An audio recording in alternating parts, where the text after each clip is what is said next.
রাজ্যের সাম্প্রতিক নির্বাচনী ফলাফলের ধাক্কায় তৃণমূল কংগ্রেসের অন্দরে যখন টালমাটাল পরিস্থিতি, ঠিক তখনই কলকাতা পুরসভার মেয়রের পদ থেকে ইস্তফা দিলেন প্রবীণ ও দক্ষ রাজনীতিক ফিরহাদ হাকিম।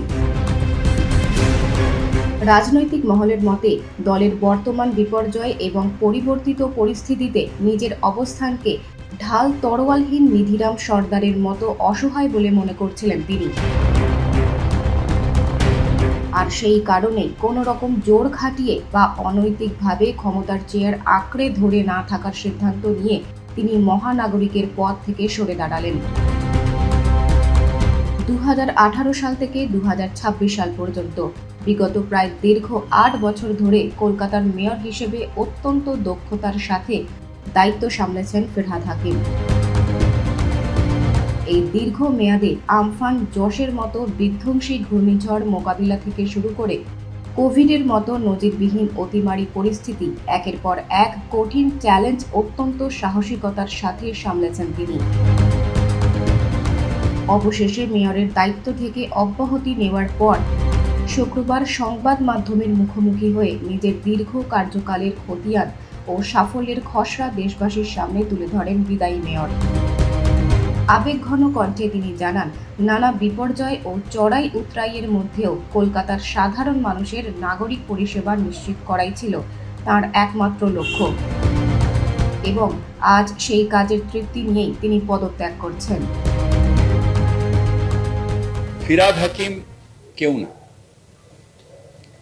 কিন্তু যে চেয়ারটায়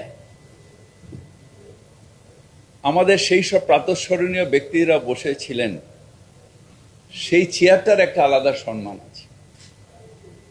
আমি নিজে যখন মেয়র ছিলাম দাপুটের সাথে চালিয়েছি, নিজেই পৌরমন্ত্রী, নিজেই মেয়র। এখানে যেটা স্যাংশন সেটাই ওখানে পৌর থেকে স্যাংশন করে নিয়ে এসে কাজ করা। মানুষ প্রচুর যারা আসতেন, শুধু টক টু মেয়রে না, তাদের সাথে সাথে রিলিফ দেওয়া, এই কাজটা করতাম।